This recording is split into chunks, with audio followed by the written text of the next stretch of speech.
सभी भैया बहनों, अभिभावकों व मित्रों का बहुत बहुत स्वागत और अभिनंदन।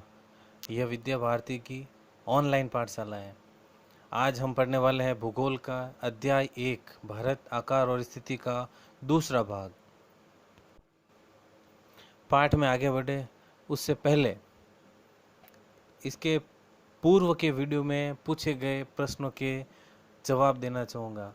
भारत कौन से महाद्वीप में स्थित है? इस प्रश्न का जवाब होगा एशिया। भारत देश एशिया महाद्वीप में स्थित है। एशिया विश्व का सबसे बड़ा महाद्वीप है। और दूसरा प्रश्न, भारत के साथ सबसे लंबी सीमा बनाने वाला देश कौन सा है? इस प्रश्न का उत्तर होगा बांग्लादेश।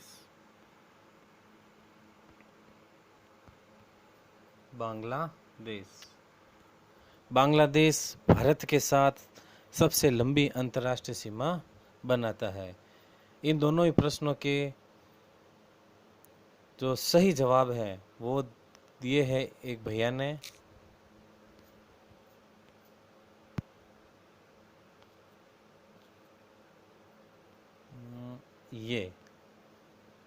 ये है भैया आदर्श विद्या मंदिर आउ के राम प्रताप कालीराना। इन भैया ने इन दोनों ही प्रश्नों के बिल्कुल सही सही जवाब दिए हैं।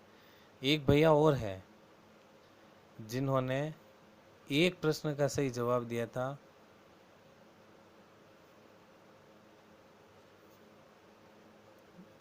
नहीं, एक भैया और जिन्होंने दोनों ही प्रश्नों के सही जवाब दिए, लेकिन इन्होंने अपना नाम नहीं बताया। आगे से आप जब भी उत्तर बताएं कमेंट में तो अपना और अपने विद्यालय का नाम जरूर बताएं। ठीक है, मैं कमेंट में बताता भी हूँ कि आप सभी अपना और अपने विद्यालय का नाम बताएं। ठीक है, उससे हमें पता चल जाता है कि कौन से भैया और किस विद्यालय से वो सही जवाब दे रहे हैं।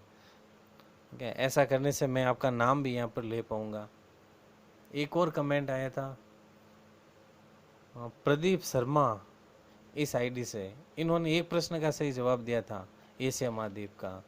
बहुत अच्छी बात है। आज हम भारत की आकार और स्थिति का दूसरा भाग पढ़ेंगे।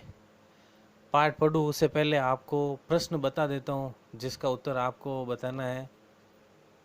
तो आज का मेरा जो प्रश्न है वो ये है, कर्क रेखा भारत के कितने राज्यों से गुजरती है?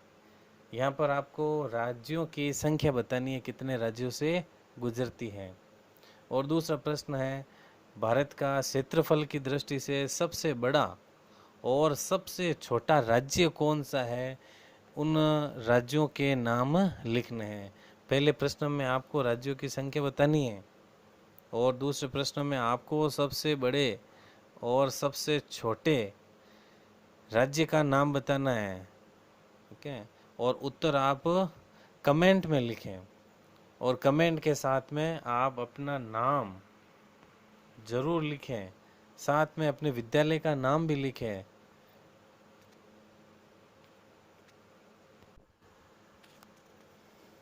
तो आज हम जो पढ़ने वाले हैं वो है भारत का आकार।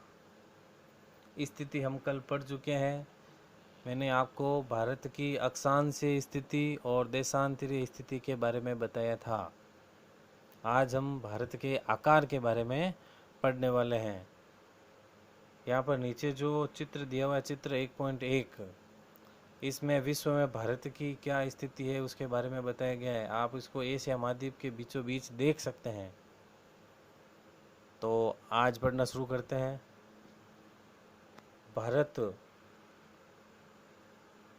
भारत के भूभाग का कुल क्षेत्रफल 32.8 लाख वर्ग किमी है। 32.8 लाख वर्ग किमी। अगर एग्जैक्ट आंकड़ा आप जानना चाहें तो 32,87,263, यानी कि 32,87,263 वर्ग किमी। यह है भारत का संपूर्ण क्षेत्रफल, पूरे भूभाग का क्षेत्रफल। यहाँ पर शॉर्ट में दिया हुआ है 32.8 लाख वर्ग किमी। और इस हिसाब से देखें तो भारत का जो क्षेत्रफल है वो विश्व के कुल भौगोलिक क्षेत्रफल का 2.4% है। चित्र 1.2 से स्पष्ट है कि भारत विश्व का 7वां सबसे बड़ा देश है। यहाँ पर चित्र 1.2 का है, ये रहा, ये है चित्र 1.2। इस चित्र में देखो बिल्कुल स्पष्ट बताया गया है कि क्षेत्रफल की दृष्टि से विश्व में सबसे बड़ा जो देश है वो रूस है पहले नंबर पर, दूसरे नंबर पर कनाडा, तीसरे नंबर पर अमेरिका, फिर चीन, फिर ब्राज़ील, फिर ऑस्ट्रेलिया और फिर है भारत। तो भारत का जो स्थान है वो हो गया 7वां। चलिए और क्या आया है इसमें। और भारत की स्थल सीमा लगभग 15,200 किमी और समुद्री तट रेखा अंडमान और निकोबार द्वीप समूह तथा लक्षद्वीप समूह के साथ 7,516.6 किमी है। यहाँ पर बात हो रही है दो सीमाओं की। अब दो सीमाएं कौन कौन सी, आगे भारत का जो मानचित्र दिया हुआ है उसमें देखते हैं। ये देखिए, इस मानचित्र को आप देखिए। इस मानचित्र के अंदर आपको यहाँ से लगाकर ये यहाँ तक बांग्लादेश तक जो सीमा दिखाई दे रही है वो है स्थलीय सीमा, अंतर्राष्ट्रीय सीमा भी कह सकते हैं इसको। और यहाँ फिर गुजरात से लेकर यहाँ तक ये तो मुख्य भाग का समुद्र तट है, और साथ में लक्षद्वीप को और अंडमान निकोबार द्वीप की भी तट रेखा को अगर जोड़ दिया जाए तो वो आंकड़ा वहाँ पर दिया हुआ है। तो कितना था, 15,200 किलोमीटर लंबी तो है हमारी स्थलीय सीमा, और 7,516.6 किलोमीटर यह है भारत के तट रेखा अंडमान निकोबार और लक्षद्वीप समूह सहित। वापस चलते हैं पाठ की ओर। भारत के उत्तर पश्चिम तथा उत्तर पूर्व सीमा पर नवीनतम वलित पर्वत है। तो आपको पता होगा भारत के उत्तरी भाग में हिमालय पर्वतमाला है। कौन सी पर्वतमाला है, हिमालय। हिमालय पर्वतमाला को नवीनतम वलित पर्वत की श्रेणी में रखा गया है। ओके, क्योंकि विश्व की जितनी भी पर्वतमालाएं हैं उसमें सबसे बाद में बनी पर्वतमाला हिमालय पर्वतमाला है, और इसमें मोड़ बने हुए हैं, वलन हुआ है, इस वजह से इसको वलित पर्वतमाला कहते हैं। जब भी कभी पर्वतों का टॉपिक आएगा तो मैं उसमें आपको वलित पर्वत के बारे में बताऊंगा। अभी आपको इतना ही जानना है कि नवीन वलित पर्वतमाला कौन सी है, भारत के उत्तर भाग में हिमालय। और इसके दक्षिण का भूभाग उत्तर में चौड़ा है और 22 डिग्री उत्तरी अक्षांश से हिंद महासागर की ओर संकरा होता गया है। यानी कि बीच में जो 22 डिग्री उत्तरी अक्षांश रेखा है वो थोड़ा चौड़ा भाग है, और ऊपर की ओर हिमालय की ओर फिर संकरा हो गया है, और इससे दक्षिण की ओर भी क्या हो गया है, संकरा हो गया है। बिल्कुल इस तरह से काजू की कतली आपने देखी होगी, इस तरह से ये बीच का भाग चौड़ा है और उसके ऊपर फिर जम्मू कश्मीर का भाग थोड़ा संकरा हो गया है, और नीचे केरल और तमिलनाडु वाला ये भाग भी संकरा हो गया है। बिल्कुल काजू की कतली की तरह दिखाया गया है। इसके पश्चिम में अरब सागर और पूर्व में बंगाल खाड़ी स्थित है। ये मैं आपको पहले बता चुका हूँ। बंगाल अरब सागर में कौन सा द्वीप समूह था, लक्षद्वीप समूह। और बंगाल की खाड़ी में कौन सा द्वीप समूह था, अंडमान निकोबार द्वीप समूह। बिल्कुल सही है, पहले पैराग्राफ में पढ़ चुके हैं। चित्र 1.3 में देखिए कि अक्षांश और देशांतर का विस्तार लगभग 30 डिग्री है, परंतु फिर भी पूर्व पश्चिम का विस्तार उत्तर दक्षिण के विस्तार की अपेक्षा कम प्रतीत होता है। तो अगर चित्र को देखो आप अगले पेज पर चित्र है, वापस मैं आपको अगले पेज पर ले चलता हूँ। ये रहा, ठीक है। तो इस चित्र में ये है उत्तर और यहाँ है नीचे दक्षिण। उत्तर से दक्षिण की जो लंबाई है वो कितनी है, 3214 किलोमीटर। और ये है पूर्व और इधर है पश्चिम। तो यहाँ से लेकर यहाँ तक की जो चौड़ाई है वो कितनी है, 2933 किलोमीटर। और अब अगर अक्षांश रेखाओं के नज़रिए से देखा जाए तो 97 डिग्री -68 डिग्री कीजिए आप।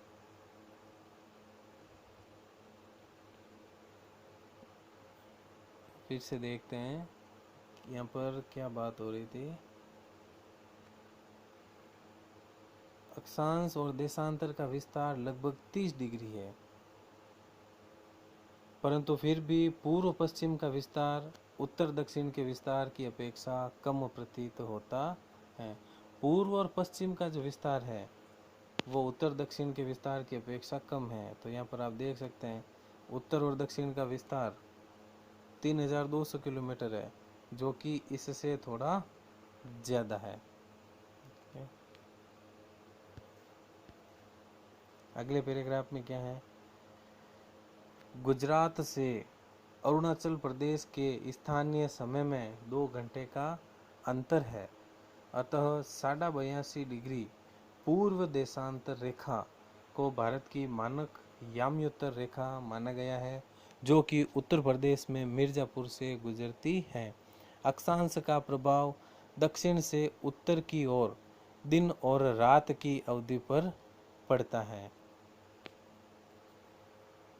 यहीं तक है। अब हम इसके बारे में जान लेते हैं।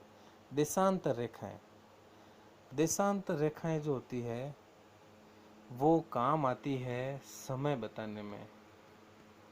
क्या बताने में, समय बताने में। किसी स्थान का समय बताने में देशांतर रेखा है वो काम आती है। विश्व के सभी देशों को अपनी कोई एक देशांतर रेखा को मानक समय रेखा मानना पड़ता है, मानक याम्योत्तर रेखा मानना पड़ता है। उस रेखा के ऊपर जो समय होता है वही समय उस देश का मानक समय माना जाता है। तो 82.5 डिग्री जो है, अगर देखा जाए तो ग्रीनविच रेखा से ये 5.5 घंटे आगे चलता है। 5.5। तो अगर ग्रीनविच रेखा पर दोपहर के 12 बजेंगे तो उस समय भारत में, पूरे ही देश में उस समय 5:30 बजे होंगे, ठीक है। हालांकि भारत का जो विस्तार है वो बहुत ज़्यादा चौड़ा है और यहाँ बताया गया है कि गुजरात से अरुणाचल प्रदेश के स्थानीय समय में 2 घंटे का अंतर आता है। तो पूरे देश की घड़ियों को एक समान करने के लिए जो है वो मानक समय रेखा को मानना पड़ता है, जिससे पूरे देश में एक ही समय में एक ही समय बताए, सारे देश की घड़ियां है वो एक समान को बताए। अब ये जो रेखा है मानक समय रेखा से गुजरती उत्तर प्रदेश के मिर्जापुर से गुजरती है। यहाँ पर 2 महत्वपूर्ण प्रश्न बन रहे हैं। मानक समय रेखा का मान कितना है, वो है 82.5 डिग्री पूर्वी देशांतर, केवल देशांतर नहीं, क्योंकि पश्चिम में भी 82.5 डिग्री है। तो पूर्वी 82.5 डिग्री देशांतर रेखा जो कि उत्तर प्रदेश के मिर्जापुर से गुजरती है, ये भारत की मानक समय रेखा है। महत्वपूर्ण सवाल है, ये आपकी परीक्षा में कई बार पूछा जाता है, ठीक है। तो आज की वीडियो में इतना ही। कल अगले वीडियो में फिर से भाग 3 को लेकर आपके सामने आऊँगा और आपसे जो प्रश्न पूछा गया है उस प्रश्न का जवाब आपको कमेंट में देना है। एक बार फिर मैं आपको प्रश्न बता देता हूँ, ये लीजिए। कर्क रेखा भारत के कितने राज्यों से गुजरती हैं? और दूसरा है, भारत का क्षेत्रफल की दृष्टि से सबसे बड़ा और सबसे छोटा राज्य कौन सा है? कृपया उत्तर कमेंट में लिखिए और कमेंट के साथ अपना नाम और अपने विद्यालय का नाम भी लिखिए, ताकि मैं आपका नाम यहाँ पर वीडियो में ले सकूँ। पिछली बार के वीडियो में जिन्होंने सही उत्तर दिए हैं उन सभी को बहुत बधाई और शुभकामनाएं। तो अगले वीडियो में फिर से मिलते हैं। सभी को नमस्कार। जय माँ भारती।